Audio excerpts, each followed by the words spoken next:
Hey guys, welcome to Excel. This is your first assignment. Some of you have Excel experience, some of you have no Excel experience. Basically, I want to provide a support video for all of the Excel assignments because I'm not clear entirely how much class time we're going to get to do on Excel. I want to do some because I want to be there in class to support you as you're getting started. A lot of it, you're just going to have to kind of jump in the deep end, and the idea of these videos is to give you things that you can watch that will support you in doing the technical things. But the big idea of Excel, which is one of our essential learnings, is really that it's an excellent way to organize information, and we can do things mathematically, which are fairly complicated, using the tools that Excel gives us, and that our brains don't have to do the math. We just have to tell Excel what we want it to do. So the first thing that I have set up for you here on the play around sheet is a weighted grade calculation. You can see that if I get 100 on everything, I'll get 100 in the class, which makes sense. And what's going to happen is you're going to change these numbers so they're not 100s. Now, I encourage you just to make up some numbers and see what happens. These are grades, so they're like numbers between 0 and 100. This turns out to be an F, which maybe not surprising because some of these numbers that I put in here are pretty low. Eventually, after you kind of play around with some numbers, I want you to end up with things that might represent how you think you end up in the class. You can see your final grade, estimation of your final grade. All that I ask is that you don't put lots of 100s in here, because it is possible to get 100 in specific categories. It's not likely to get 100 in, say, I don't know, even 2 categories. I definitely have seen students get 100 in 1 category. I've probably seen students get 100 in 2 categories. 3 is pushing it.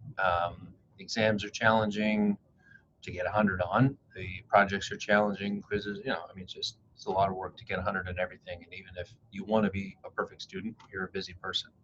So that's all I ask on this part, is to not have more than 2 100s. Then you switch over to the reflection side, and I've got 2 questions for you. This is similar to how every Excel assignment ends. You do some work, and then I ask you some questions, and you write about it. And that's partly to help you practice thinking about writing and putting numbers and words together to justify things and analyze situations. That's another one of our essential learnings, which is why these Excel assignments are so valuable, aside from just learning how to do Excel. So basically what you see here is a grading scale on the top, which is the standard statewide grading scale for this class. Breaks assignments down in weighting, and so you can see that exam 3 is the heaviest weighted category. And then on the bottom you have an alternate weighting scale, which is one that I made up and what I'm interested in using.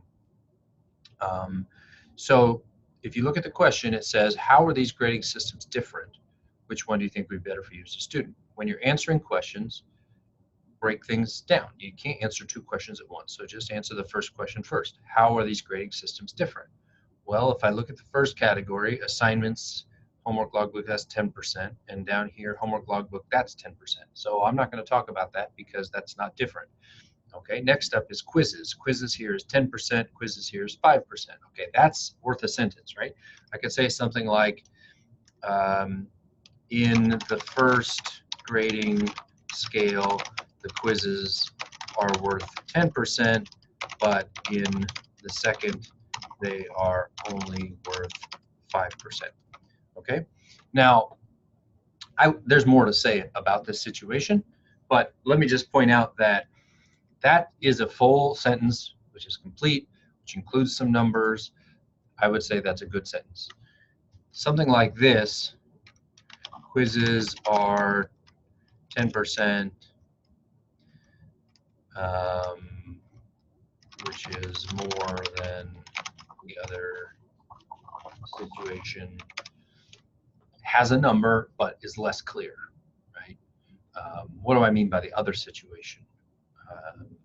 which one is quizzes 10% in. Now, I know that the information is right there next to this answer, but what you're practicing is trying to be clear about what you're saying, because one of the things in college that you're trying to learn how to do is articulate your argument and say, this is what I think and this is why I think it. Okay, I'm not going to write more for you there, but I want to point out a couple of things about Excel. Sorry, don't forget, after you answer the first question, there is a second question, so you would want to add more to your answer. One of the things that is frustrating about Excel for students who are new to it is that there's a lot of quirks to how things work. So for instance, if I write in this, let me just change one thing. So I start writing here. I'm going to write a little more, like I think grading scale 2 would be better for me.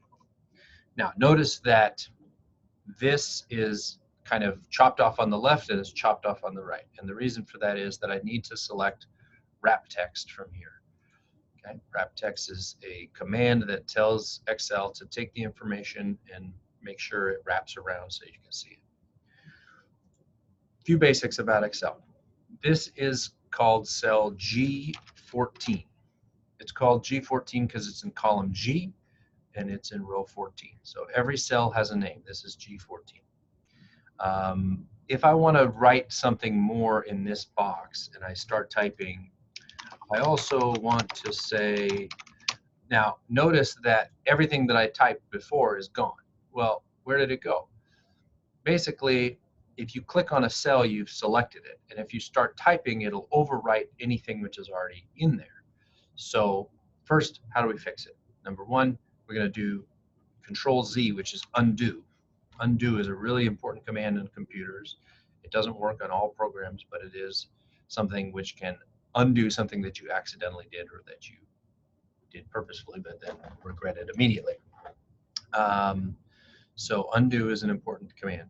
Second, if I want to type not over the top, but in addition to what I've done, I have to double click. Double clicking right there where my mouse was puts the cursor. You can see that blinking line. That's called the cursor. And then I can add more. I think it would be better. Blah, blah, blah, blah. Okay. Last point before I let you go, this cursor changes appearance, and when it changes appearance, it's trying to tell you something about what it does. When I say select something, I mean click on the cell with the left button, and then you can drag your mouse and you can select more cells. Even though this cell here is white, it's part of what I've selected. It just tells me where I started. So if I want to select all these numbers, I start inside the cell, left click, and I drag down. If I want to select everything here, I click on the cell, left click, I'm holding down, I'm moving my mouse, and I let go, right? And then I've selected all of those cells. Now, if I select here, that does something different. See how the cursor looks a little different? It's like an arrow with, like a cross with arrows on the end. And if I click here at the corner, that does something different. So I know that's very like ticky-tack because where I put my mouse changes what's happening. But it's a big difference and it causes students a lot of frustration. Okay, that's it. Answer that question. Change the scores in yellow here. You're going to save this file. When you save the file, I like to do F12 if you're working on a PC.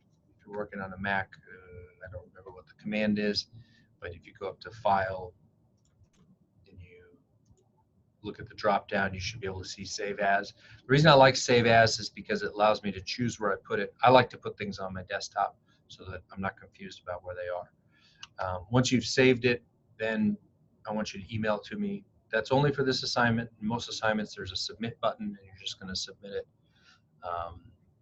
that way, and I'll be able to look at your work and give you some feedback. But I want to just see if you know where the email is and make sure that the attachment works for you. Okay, talk to you later.